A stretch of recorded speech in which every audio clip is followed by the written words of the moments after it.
Welcome to Brave Healer Productions. We are waking the world up to what's possible for healing, one brave word at a time. Did you know that one poem can rewire your brain for resilience and hope after a traumatic event? Yeah, poetry, you guys. Welcome, everyone. I'm Laura DeFranco, the CEO of Brave Healer Productions, where we are helping the world experience what's possible. And here today to help me with that mission are some of the amazing author poets of one of our newest books called 100 Poems and Possibilities for Healing. This is volume 2. And I am super duper excited all the time to talk about poetry, the healing effects of poetry. These beautiful author poets are going to read today. We're going to tell you a little bit about the book. And I can't wait. I really can't wait to introduce you to them.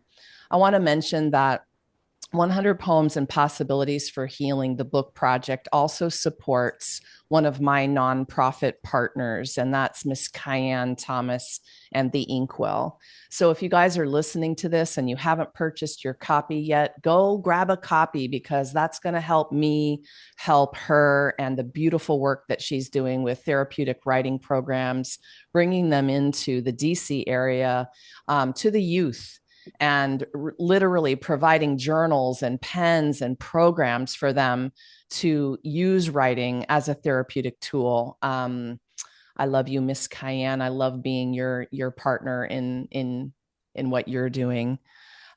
So, Miss Tanya Stokes, how are you doing today? Let me bring Tanya up to the stage. What's I'm doing happening?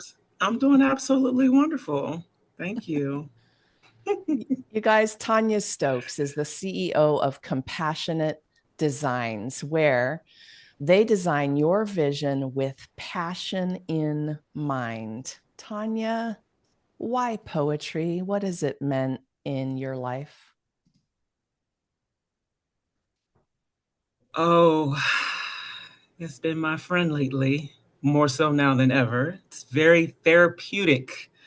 And I love the fact that once I write things on paper, it's out of my mind and it has a personality of its own. So it gives me a space to just get it out of my brain, put it on paper, and let the emotions spill themselves out. So poetry for me is very therapeutic. Gosh, you and a lot of people. Thank you for that. This whole book, I think, is a therapeutic experience and so many different kinds of poems, too. Yeah. Yours are beautiful. They are moving, and you've got one to share with us today. Would you take a minute and introduce it and then read for us, please? Okay, so I am going to introduce one of my poems. It's called When I Am Gone. When I am gone, don't strive to live without me. Instead, live with my love that lingers in every breath you take. Feel it in the wind that kisses your cheek, in the softness of your quiet dawn. If you ever miss me, close your eyes and I'll be there. Or find me in your shadow, dancing beside you when the sun bathes the earth. I am not far, never far. Sit with me in the stillness of your heart. Listen, and you will hear the echoes of my soul intertwine with yours. I did not leave. How could I? When love has woven us together, when our spirits have become one, inseparable. There is no departure in love like this, no end to what we've shared. When I am gone, don't search for my absence. Search for my presence. In the rustling leaves, in the laughter of the breeze, in the spaces between your thoughts, I'll be there, always, woven into the fabric of your days, whispering in the quiet moments, loving you from every corner of existence. Mm. Oh, thank you for that beautiful poem. I'm going to give you some snaps and we can snap, we can clap, we can do my favorite thing ever and do the floaty hearts. Yes, see, McCole is on. McCole is on it. Tanya, thank you for being here. Thanks for saying yes to this. Thank you also for being my design partner for the beautiful cover. If you guys have seen the moon and the sunrise and all the things, and even in Tanya's poem today, you guys, that nature connection, right? And that was my vision too when I created the series. It's like I can sit at a sunrise and that is poetry to me. And I was like, Tanya, make me a sunrise. So, Tanya, thank you for everything. Oh, thank you. I appreciate you. All right, Stacy, welcome. Let me bring you up to the stage. How are you doing today? I'm doing great. I'm so happy to be here. So, Stacy, why? Oh, you know what, Stacy? I need to read your bio. You guys, Stacy Gayer is a physical therapist. She's CEO of Core Healing PT and Wellness, where she teaches people to heal on a deep level through fascia based hands on techniques and empowering self treatment. There we go. I appreciate you, fellow physical therapist. We have a lot in common. Why poetry for you? Well, poetry for me, it's a new art form. I've been writing in journals all my life, and it just seems like juicy bullets, and it just seems like it connects me with spirit, and it's this succinct place to express my emotions and communicate for myself and deal with the poetry that came out is all new for me, and it was coming through a time when I was going through something, and it was just my way of really deeply handling it, and it all came from spirit. It just came in, and it was just a healing experience for me. I love listening to y'all's stories about what this is for you. And it is hard to describe how these words move through from like this much bigger place. It's a feel that's different for everybody. Well, you're going to give us a taste. You've got a poem to share with us. Would you take a minute to introduce it and then read for us, please? Sure. This one's based in the work I do. It's called The Body Barometer. Deep ache in my sacrum, my pelvic bowl swells. My left foot, I know my spots. It is not the body talking. It is my emotions speaking through my soma. The unconscious thoughts bark at me in my places. Does that happen to you? My physical therapy mind wants to stretch it out. A temporary fix.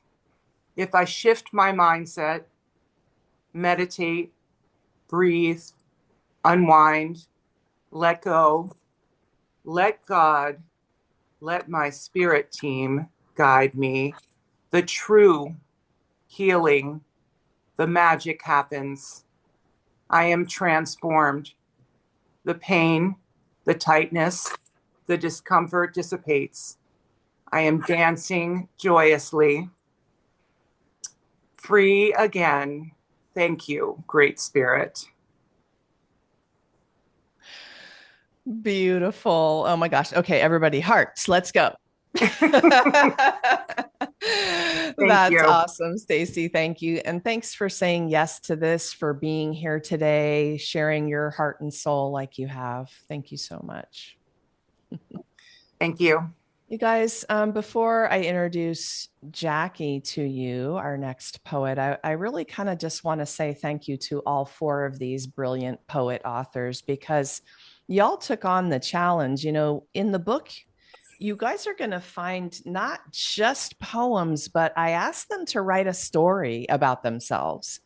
and why poetry. So you're going to read some beautiful, real stories, and then you'll have the beautiful poems. And then I asked them to write a prompt for you guys so that you could open up the book on one of those pages, and in the blank space, you could maybe try this, right? Dip a toe in, try your hand at what connects you to your soul, and write a few words down. So thanks to all of you today for stepping up like that and for really being vulnerable and moving some feels into this book.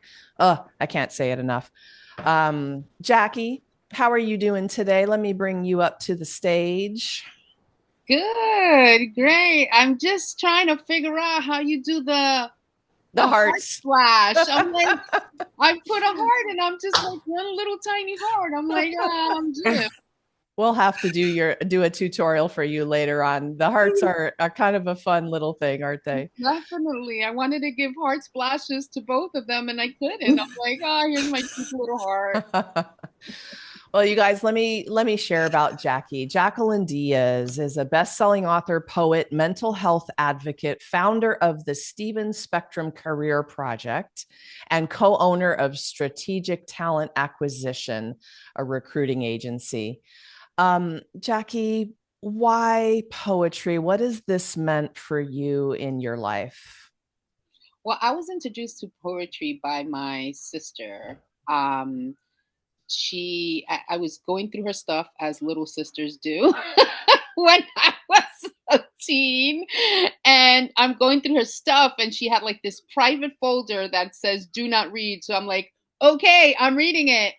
And there was one poem called Turtle Soup that I fell in love with, and I cried. And I told her, I said, okay, I went through your stuff, but you got to let me know how you write this stuff. What is it? And she just said that it's just a moment for you to take everything that you have inside and just be vulnerable.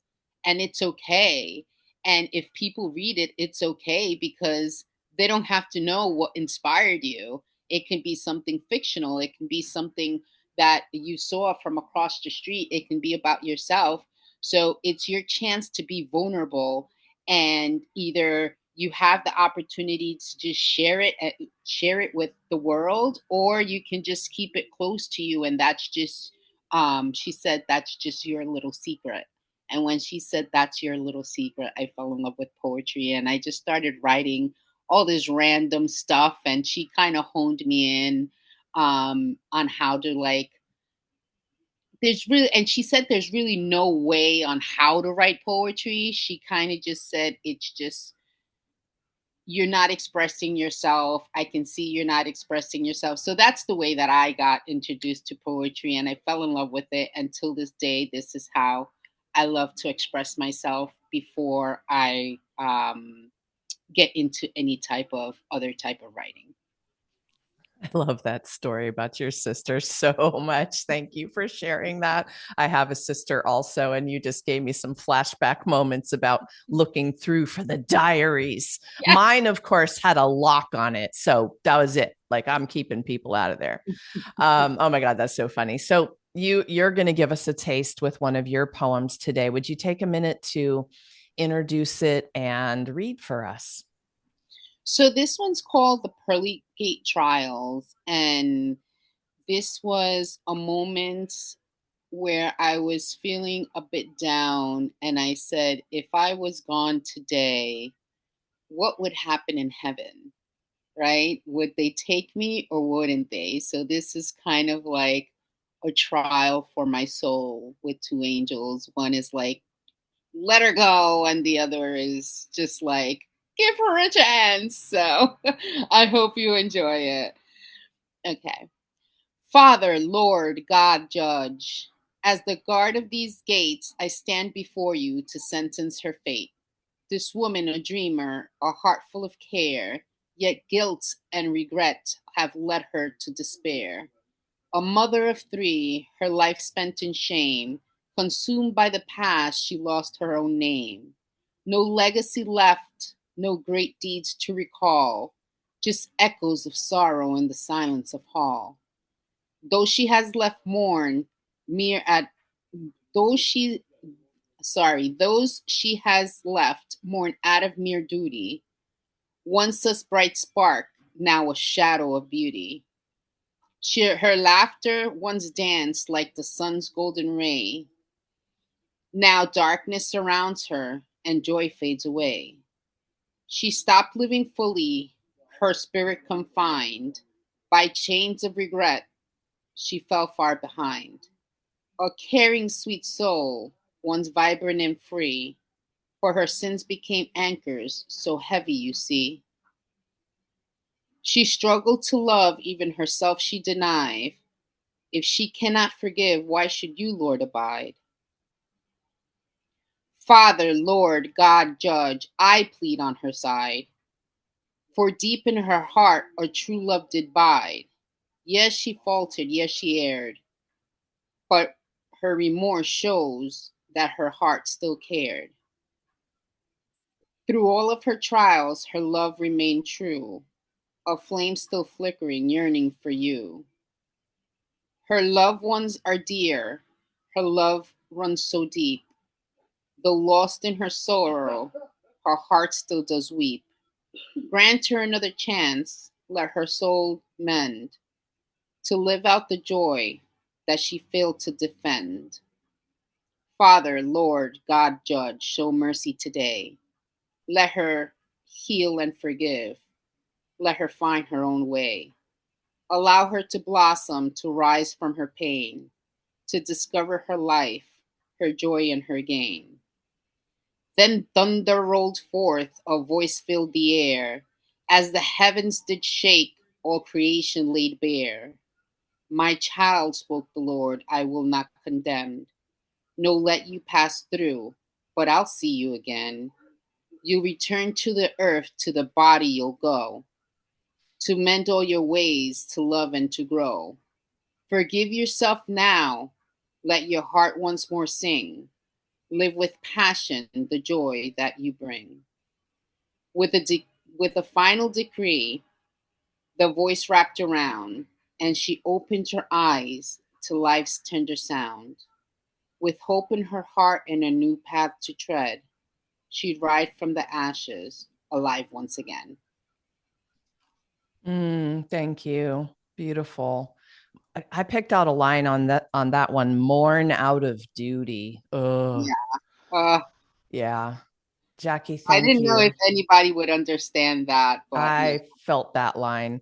yeah. Thank you for saying yes to this project and being here today to share some of your heart and soul. Thank you for having me. Thank you to all of you again. I say thank you so much because I feel like it's bubbling out of me constantly. Nicole, I can't wait for you to step up to the stage here. Let's get you up here. How's it going? It's going pretty good. Thank you. I'm happy to be here. Happy to see friends and new friends. You guys, Nicole May is the founder of Lady May Impressions. A renegade artist, she weaves her wisdom, knowledge, and experiences into her artwork, novels, poetry, meditations, and music as a way to bring awareness to and normalize mental health. So, Nicole, why poetry for you? Oh, that's easy for me. If you're asking why I started, I was a troubled teen, and I was struggling because I had a really unique situation, as all of us have our own unique story. My mom got sick with cancer, and she sent me to live with a father I had never known I had. Um, and I was struggling. I was rebelling. I was just unhappy. I was in culture shock because I came from down south to up north, and then everything was really different and scary. And I was trying to find safety, and I felt abandoned. And I had all these really big feelings as a 13 or 14-year-old kid. I didn't know what to do with them. And my counselor and my English teacher were my saviors. My counselor slid me a Maya Angelou journal, and it had little snippets of her poetry. And my English teacher kept encouraging me to write. He said I had a talent and I was a really bright kid, and he didn't want me to get lost. And the school that I went to is questionable.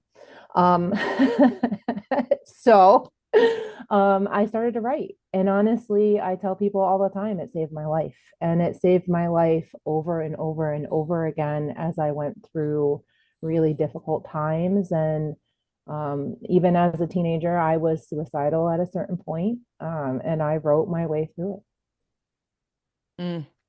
Thank you for sharing those pieces of your story. So we're about to have a taste of one of your poems. Would you take a minute to introduce it and then read for us? Yes, I am going to be reading Cocoon. And this, I was in the first 100 Poems and Possibilities book, and I wrote about deep loss. I had lost a child and abuse that I had survived. And Cocoon is after that. It is the metamorphosis that you go through as you're transforming, because you can never be who you were from those types of experiences. It's ugly, the sticky, gooey inside of this cocoon, and I don't know what it is I'll turn into. It's painful, the oppressiveness of this space, and I'm not sure I will survive this change. Was this my choice or something destined to be? Could I have chosen to stay the same old me? Should I, could I, would I have been happy if I chose to stay the same because it seemed easy? Is it easy not growing, not moving forward, blaming others for their cruel words, giving away my power to someone else, tearing away strips and pieces of myself, striving to be perfect because then maybe I'll be loved, afraid if I make a mistake, I'll be worthless and judged. That doesn't seem worth staying in that same space. Yet I questioned it because this new space is filled with pain.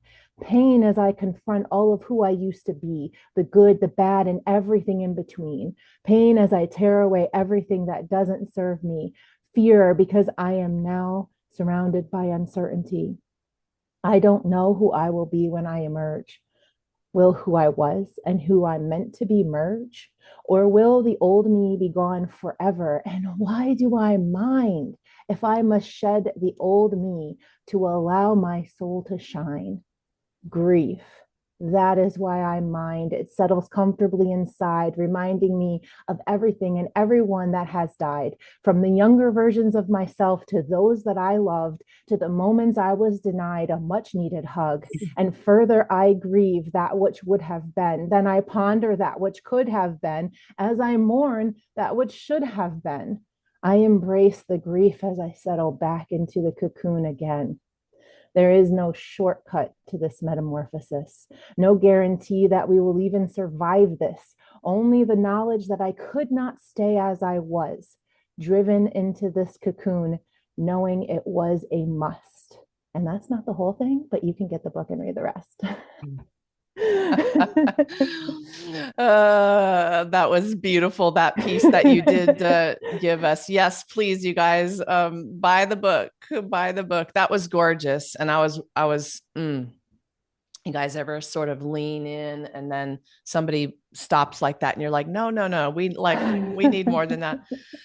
Thank you, Nicole. Thank you for saying yes. Thanks for being back in this volume, and thanks for being here today.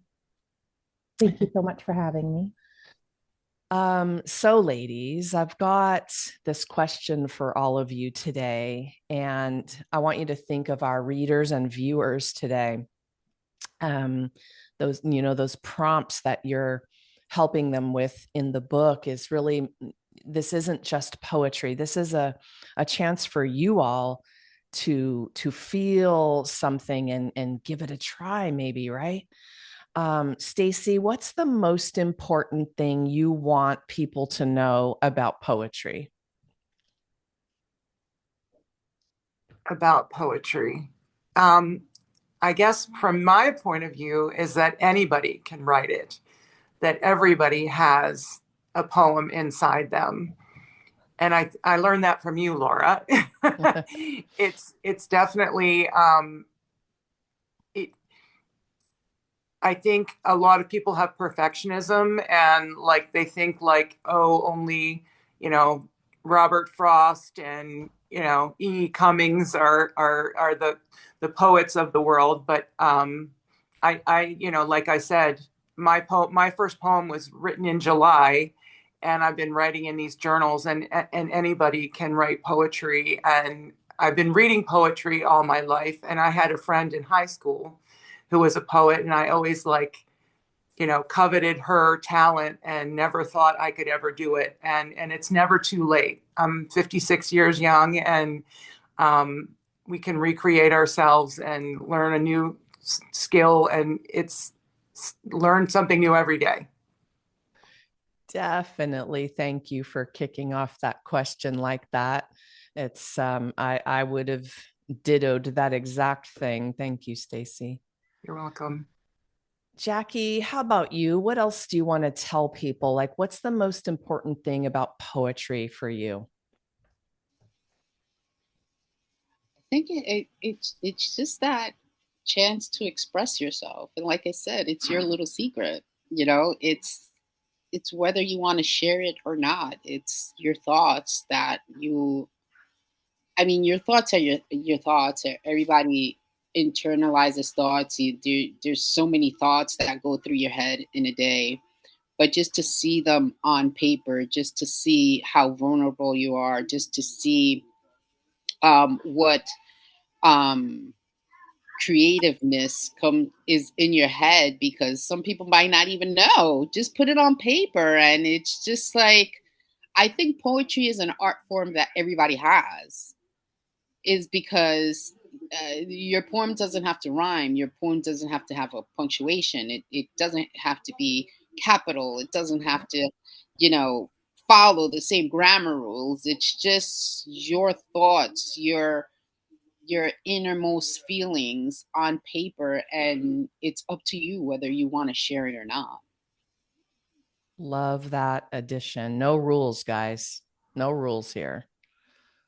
Okay, Nicole, what would you add? What's the most important thing you want people to know from your perspective?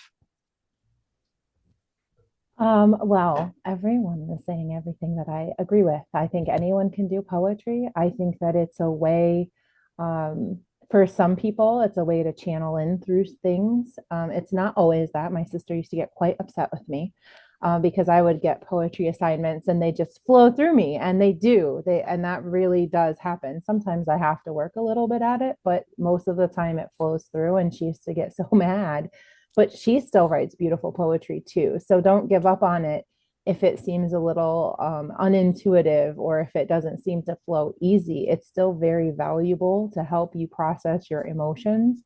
And sometimes you can just do some free writing and make a poem from that free writing. Look for words that rhyme, or look for stanzas, or write a haiku and start with that instead. You know, but I think it's a really great therapeutic tool, as everyone has said. I love that. We talked about it in another interview too. The haiku is a low pressure way to start dabbling with poetry. 575, right? Like 3 lines of poetry, you guys. I love it. Love it. The hardest thing with the haiku, Laura, was when we did that with the last book, right? Not rhyming. Because all my poems, I like to rhyme, right? Because I'm a songwriter too. So she's like, and you're not supposed to rhyme. And I was like, oh no. No rules. Oh no. We'll make our own rules about haiku as well. Yes, it totally can rhyme. I'm a rhyming geek as well. Everything in my world sounds like 'twas the night before Christmas and all through the house, like everything. I always like have those poems moving through me. I love the rhythm of them. Yeah, I just recently say too that, you know, I majored a little bit in English, and what I didn't like, one of the things I don't like when it comes to like a more educated or fixed kind of view on writing is that it has to have a certain meaning. I'd rather you read my poetry or write your poetry from your place, right? There's no right or wrong. There isn't. You know, if you want to rhyme, it's just an unconventional haiku, right? If you don't want to rhyme, that's okay too. And I think even when you're reading someone else's poetry, I think that it's important that you take from it what you're meant to get from it, and not worry so much about what did it mean when I wrote it. For sure. Okay, Tanya, you're going to close out this question. What is that thing you want people to know about poetry? That one thing is that it's yours, belongs to you. Whatever you put on that piece of paper is yours, and that no one can take that from you. If you want your poetry to be 2 words and repeat the 2 words 50 million times, that is your poem. It belongs to you. So, it belonging to you and solely to you. That's what I would tell people. I love that. I'll add my 2 cents as well. You guys, what if you don't even use the word poetry? What if you just decide that this is writing from the soul? That's it. And see what happens. And you have 100 poems and possibilities in this book, right? All right. So we've got the time, and I'm going to give myself the time to read you guys one today. This one is called Battle Cry. A little girl screaming in silence. The vibrations stick and reverberate against my heart walls, ping off my soul, dent my worth. Inhibited forever, small as a habit, told I should and made to believe. I navigate in a much wiser body now, question things a lot. A grown woman screaming in silence. The vibrations rip and tear until I pry open a path for release, and I paint it with courage. A warrior goddess perfecting my battle cry. The vibrations soar and spread from my gut to the sky, from my heart to the world, from my soul to yours. And that is my poem for the day, Battle Cry. One of the 100 poems you guys are going to love to read in this beautiful book. So lastly today, you guys, this isn't just a book. This is a generous community of amazing poet, author, healers, professionals. You're staring at 4 of them, right? And I have everybody here hooked up with their websites and their links down below. So if something you heard today is resonating, giving you the goosebumps, you want to shout out to them, reach out, get some support, carry on the conversation, please go explore what they're up to, because they're ready. They're ready for you. I'm so proud of this community and so grateful to all of you today. Authors, thank you so much for what you do in the world and for being here to share it with everyone. Thanks, ladies. So we would really love it if you went over to Amazon and got your copy today. You guys, it's live over there. The link is down below for you. And the last thing I wanted to say to everyone today is remember, your words change the world when you're brave enough to share them. So it is time to be brave. See you next time, everyone.